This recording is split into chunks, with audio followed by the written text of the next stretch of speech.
Ini ada pertanyaan dari Ismi Nur Afifah, Jawa Tengah, Kabupaten Banjarnegara, Indonesia. Bismillah, afwan sebelumnya saya izin bertanya kepada Ustadz, bagaimana hukum bertepuk tangan ketika mengajar siswa di dalam kelas?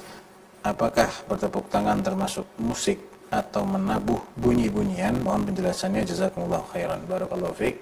Kepada saudari penanya, terkait dengan hukum bertepuk tangan ada dua pendapat di kalangan ulama kita.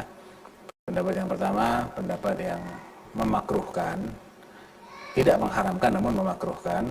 Karena apa? Karena tepuk tangan bukanlah kebiasaan para salafus saleh, dan ada unsur ya,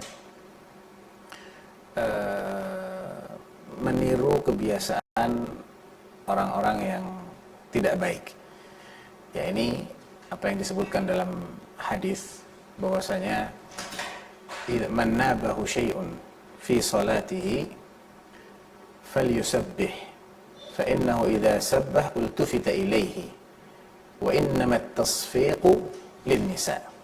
Siapa yang melihat ada kejanggalan atau kekeliruan dalam sholat imamnya, ketika dia sholat berjamaah imamnya berbuat salah, maka hendaklah dia bertasbih, karena dengan adanya tasbih itu dia akan diperhatikan.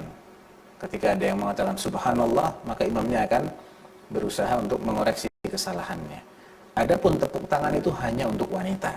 Nah, dari kata-kata hadis ini, hadisnya muttafaq alaih riwayat Bukhari Muslim, wa innamat tasfiqu lin nisa, artinya tepuk tangan itu hanya diperuntukkan bagi wanita, sehingga laki-laki tidak semestinya bertepuk tangan. Ini menurut mereka yang memakruhkan. Namun menurut mereka yang mengharamkan, mereka berdalil dengan, selain dengan dalil ini, mereka juga berdalil dengan ayat wa ma kana salatuhum 'indal baiti illa muka'an wa tasdiyah. Salatnya orang-orang musyrik di sekitar Baitullah itu hanyalah dengan bersiul-siul dan bertepuk tangan.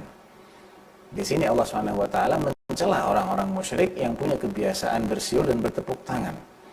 Sehingga menurut sebagian ulama tadi, bersiul ataupun bertepuk tangan adalah kebiasaan orang musyrik, sehingga hukumnya tidak boleh kita tiru. Akan tetapi yang lebih rajih wallahu alam adalah ini sampai ke tingkat makruh, tidak sampai ke tingkat haram, selama tepuk tangan tidak dijadikan sebagai bentuk taqarrub kepada Allah, tidak dijadikan sebagai bentuk ibadah. Ketika dianggap sebagai bentuk ibadah, seperti ibadahnya orang-orang sufi atau orang-orang Nasara, ya, atau orang-orang musyrik, maka dia menjadi bid'ah yang hukumnya haram.